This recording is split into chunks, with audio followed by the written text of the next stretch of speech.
अच्छा, हमने ऐसी मूवीज तो बहुत देखी हैं जिसमें रोबोट्स को इंसानों की जगह रिप्लेस कर दिया जाता है ताकि इंसानों को ऐसे काम ना करने पड़े जिससे उनकी जान को खतरा हो। अब रोबोट्स का इस्तेमाल तो लगभग हर जगह होता है, लेकिन सोचिए अगर हम किसी रोबोट को पुलिस की पोस्ट दे दें तो कितना अच्छा होगा। किसी मुजरिम से लड़ते हुए किसी की जान नहीं जाएगी और बड़े से बड़ा क्रिमिनल क्राइम करने से पहले 100 बार सोचेगा। ये सोचने में कितना अच्छा लगता है ना। लेकिन वो कहते हैं ना कि हर अच्छी चीज अपने साथ कुछ बुराइयां भी लाती है, और वैसे भी इंसान अपने शैतान खुद बनाते हैं। इस मूवी में दो तरह के रोबोट्स हैं, एक वो जिनके पास खुद के सोचने और समझने की शक्ति है और वो अपने फैसले खुद ले सकते हैं। उन्हें जो भी मिशन दिया जाता है वो उसे किसी भी हालत में पूरा करके आते हैं। और दूसरे हैं वो रोबोट्स जिसे इस दुनिया में कोई भाव नहीं देता, मतलब वो रोबोट्स जिन्हें इंसान काबू करते हैं। अब भला ऐसे रोबोट्स को कोई क्यों चाहेगा जिसे चलाने के लिए भी एक इंसान की जरूरत पड़े। इस मूवी की स्टार्टिंग में हम जोहनबर्ग नाम के शहर को देखते हैं जहाँ पर बहुत लूटपाट और क्राइम होते थे। साउथ अफ्रीका की सरकार ने जुर्म को रोकने की भी कोशिश की, लेकिन जब भी उन्होंने माफिया को पकड़ना चाहा उनका कोई ना कोई पुलिस वाला मारा गया। दूसरी ओर हम डियोन नाम के एक इंजीनियर को देखते हैं और उसने ऐसे रोबोट्स बनाए थे जो पुलिस ऑफिसर की जगह ले सके, और उन्हें टेस्ट करने का इससे अच्छा मौका उन्हें कहाँ मिलता। इसीलिए वो अपने रोबोट्स को साउथ अफ्रीका की सरकार को सप्लाई करने लगता है और उनके आते ही वहाँ पर क्राइम रेट बिल्कुल गिरने लगता है। मतलब कहाँ उस शहर में लगभग 300 लोगों की मौत होती थी और कहाँ अब पिछले 5-7 महीनों से कोई भी बेगुनाह नहीं मरा। इन रोबोट्स को टेट्रावोल नाम की कंपनी बनाती थी और उसी कंपनी में एक और आदमी था जिसका नाम था विंसेंट मोरे। ये आदमी डियोन से नफरत करता था क्योंकि उसके बनाए हुए रोबोट्स की वजह से विंसेंट के रोबोट की डिमांड बिल्कुल गिर गई थी और उसे खरीदने को कोई तैयार नहीं था। हर बार की नीलामी में उसे अपने रोबोट्स के दाम गिराने पड़ते थे और जब भी डियोन को नया कॉन्ट्रैक्ट मिलता था तो विंसेंट का खून खौलने लगता था। हम देखते हैं कि हर बार की तरह उन रोबोट्स को कुछ स्मगलर्स को पकड़ने के लिए भेजा गया था। इन स्मगलर्स के ग्रुप में शामिल थे उनका लीडर निंजा,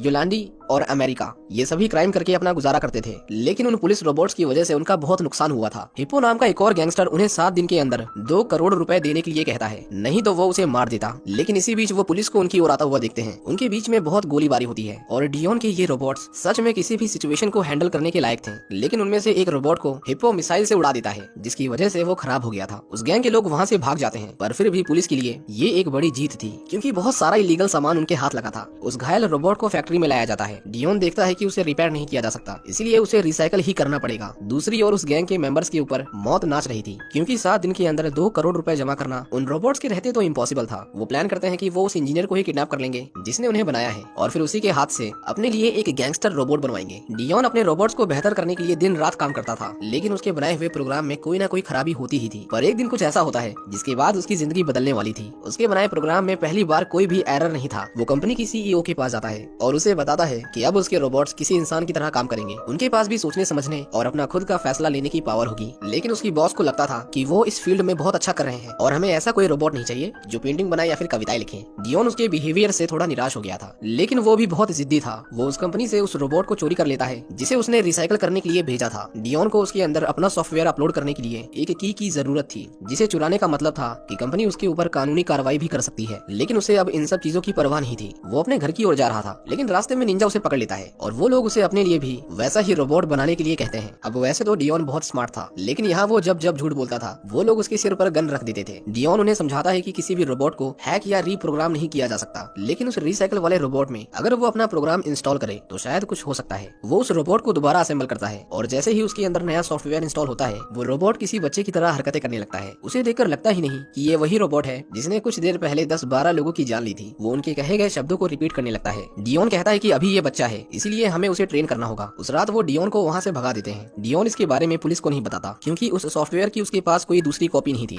और वैसे भी उसने चोरी की थी। दूसरी ओर विंसेंट को पता चल गया था कि डियोन ने एक्टिवेशन की से किसी रोबोट को एक्टिवेट किया है। वो उसके पास जाता है और उससे वो की मांगता है, लेकिन डियोन उसे वो देने से मना कर देता है। और उस दिन विंसेंट पहली बार उसके ऊपर अपना गुस्सा उतारता है क्योंकि उसकी वजह से वो रोड पर आ गया था। योलैंडी ने उस रोबोट का नाम चैपी रखा था और वो उसे छोटे छोटे शब्द बोलना सिखाती थी, लेकिन अमेरिका उसे खुद की भाषा सिखाता है। जब डियोन चैपी से पूछता है कि तुमने क्या सीखा, तो जरा सुनो उसने क्या सीखा। चैपी शहर का बहुत बड़ा गैंगस्टर बनेगा, ये लिख लो, तुम कमीने का एक है। कैसे हो तुम कमीने? अब ये सब सुनकर डियोन बिल्कुल भी खुश नहीं था। वो चैपी को कसम खाने को कहता है कि वो कभी भी किसी को नहीं मारेगा और चैपी के अंदर किसी को मारने की प्रोग्रामिंग थी भी नहीं। वो चैपी को पेंटिंग करने के लिए कहता है और चैपी एक ही बार में अपने सामने रखी कार की पेंटिंग बना देता है। पर डियोन को पता नहीं था कि विंसेंट उसका पीछा करते हुए वहाँ तक पहुँच गया था और जब वो उसे चैपी से बात करते हुए देखता है तो उसे बर्बाद करने की ठान लेता है। कुछ ही देर में वहाँ पर निंजा आता है और वो डियोन को मारने लगता है क्योंकि वो चाहता चाहता था कि चैपी गन चलाना सीखे, ना कि पेंटिंग करना। वो उसे ट्रेनिंग देता है, लेकिन चैपी को बंदूकें पसंद नहीं थी, उसे तो पेंटिंग ही बनानी थी। निंजा उसे कुछ बदमाशों के पास लेकर जाता है ताकि चैपी को मजबूरन उनसे लड़ाई करनी पड़े। निंजा उसे वहीं पर छोड़कर भाग जाता है। शुरू में वो बदमाश उसे पुलिस रोबोट समझकर घबराते हैं, लेकिन उन्हें पता चल गया था कि ये वो नहीं है, इसीलिए वो उसे बहुत मारते हैं और उसे आग लगा देते हैं। लेकिन चैपी उन्हें कुछ नहीं करता, वो रोते हुए वहाँ से भाग जाता है। वो वापस अपने घर जाने की कोशिश कर रहा था। चैपी को एक डॉग मिलता है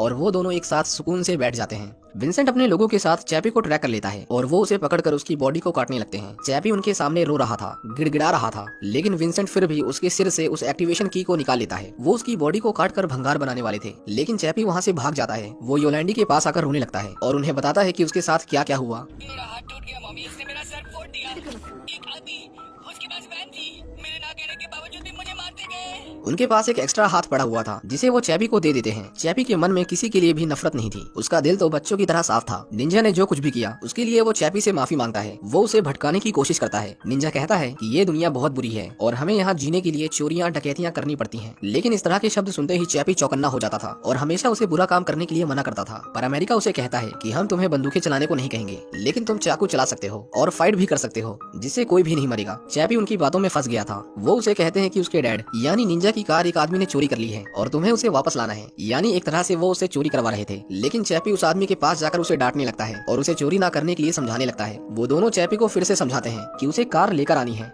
ना कि उसे समझाना है, और इस तरह वो बहुत सारी कार चोरी करते हैं। निंजा उन्हें बेचकर हथियार लेने जाता है और चैपी को वहीं रुकने को कहता है। चैपी देखता है कि वहाँ पर एक डॉग मरा हुआ था। निंजा उसे कहता है कि अगर तुम हमारे साथ चोरियां नहीं करोगे तो शायद तुम भी उस डॉग की तरह भूख और प्यास से मर जाओगे। चैपी उसे कहता है कि वो लोहे का बना है और कभी नहीं मरेगा। और तभी निंजा उसकी बैटरी की ओर इशारा करता है जो जल्द ही खत्म होने वाली थी। चैपी कहता है कि मुझे नई बैटरी चाहिए, लेकिन निंजा उसे समझाता है कि उसकी बैटरी रिप्लेसेबल नहीं है, इसीलिए हमें उसके लिए नया शरीर चाहिए और उसे खरीदने के लिए पैसों की जरूरत होती है। मतलब निंजा उसे एक तरह से डकैती करने के लिए उकसा रहा था। वो चैपी से कहता है कि डियोन ने जानबूझकर उसे ऐसा शरीर दिया है जो जल्दी खत्म हो जाए, और ये जानकर चैपी डियोन से बात करना बंद कर देता है। डियोन उसे समझाता है कि उस समय उसके पास कोई और बॉडी नहीं थी और उसे पता नहीं था कि उसका प्रोग्राम इतने अच्छे से काम करेगा कि वो पूरा का पूरा इंसान ही बना देगा। दूसरी ओर हम देखते हैं कि विंसेंट उसकी की मदद से डियोन के बनाए हुए सभी रोबोट्स में वायरस अपलोड कर देता है, जिसकी वजह से शहर के सभी रोबोट्स खराब हो जाते हैं। अब क्योंकि वहाँ उन रोबोट्स को छोड़कर कोई पुलिस वाला नहीं था, इसीलिए क्रिमिनल्स अपने अपने ठिकानों से बाहर निकलते हैं और खुलेआम लूटपाट शुरू कर देते हैं। विंसेंट को बस इंतजार था कि जल्द सरकार उन्हें रोकने के लिए उसके बनाए हुए रोबोट्स की मदद लेगी। चैपी भी शॉर्ट सर्किट की वजह से बंद पड़ जाता है। डियोन उसे फैक्ट्री में लेकर आता है। उसी फैक्ट्री में बैठकर विंसेंट उनके सारे प्रोग्राम को डिलीट कर रहा था ताकि उन रोबोट्स को दोबारा बनाया ना जा सके। पर डियोन सब कुछ डिलीट होने से पहले चैपी को रिकवर कर लेता है। चैपी वहाँ पर एक नई बॉडी देखता है और डियोन को उसे उस नई बॉडी में ट्रांसफर करने को कहता है, पर वो उसे समझाता है कि अब वो कोई मशीन नहीं है, उसका खुद का दिमाग है जिसे किसी के अंदर भी ट्रांसफर करना इम्पॉसिबल है। लेकिन चैपी ये सुनकर नाराज हो जाता है और उसे छोड़कर वहाँ से चला जाता है। लेकिन अपने साथ वो उस हेलमेट को ले जाता है जिससे विंसेंट अपने रोबोट को कंट्रोल करता था,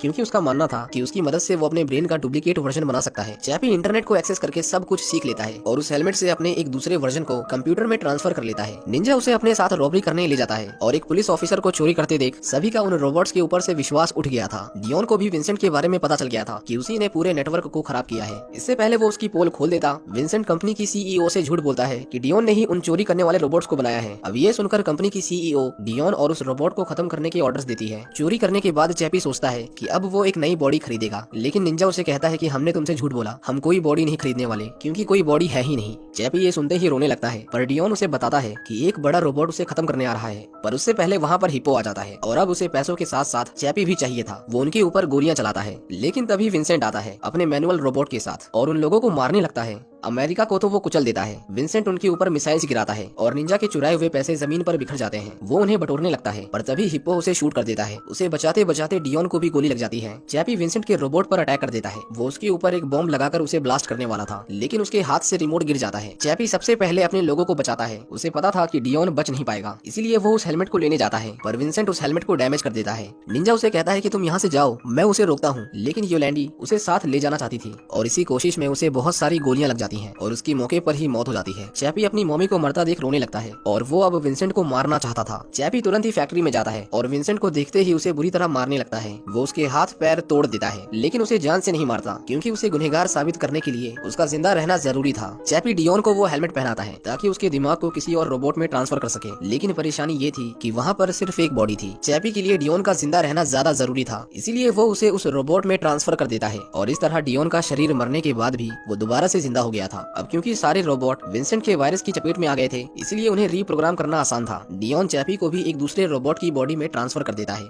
इस तरह चैपी को नई बैटरी मिल गई थी और डियोन को नई जिंदगी। क्योंकि उन रोबोट्स के बंद पड़ते ही पूरा लॉ सिस्टम अंदर से हिल गया था, इसलिए गवर्नमेंट फिर से पहले की तरह 1.5 लाख ऑफिसर्स को ड्यूटी पर रख लेती है ताकि दोबारा से इस तरह की सिचुएशन क्रिएट ना हो। सभी रोबोट्स पर बैन लगा दिया जाता है और वो लोग चैपी को चोरी करने के जुर्म में उसके ऊपर मोस्ट वांटेड क्रिमिनल का टैग लगाते हैं। दूसरी ओर हम निंजा को देखते हैं। निंजा योलैंडी की मौत से बहुत दुखी था, इसलिए उसकी सारी तस्वीरों और सभी चीजों को जलाने लगता है। लेकिन तभी वो एक डॉल के अंदर योलैंडी की ब्रेन का बैकअप देखता है, जिसे चैपी ने उस हेलमेट की टेस्टिंग के दौरान संभाल के रख लिया था। चैपी उस बंद पड़ी फैक्ट्री को हैक कर लेता है और मशीन्स का यूज करके एक नया रोबोट बनाता है, जिसमें वो योलैंडी के बैकअप को इंस्टॉल कर देता है और इस तरह वो एक बार फिर से जिंदा हो गई थी। विंसेंट को पुलिस गिरफ्तार कर लेती है और उसे भी उसके किए के लिए सरकार सजा देगी। इसी के साथ ये कहानी यहीं पर खत्म हो जाती है। उम्मीद करता हूँ कि आपको ये कहानी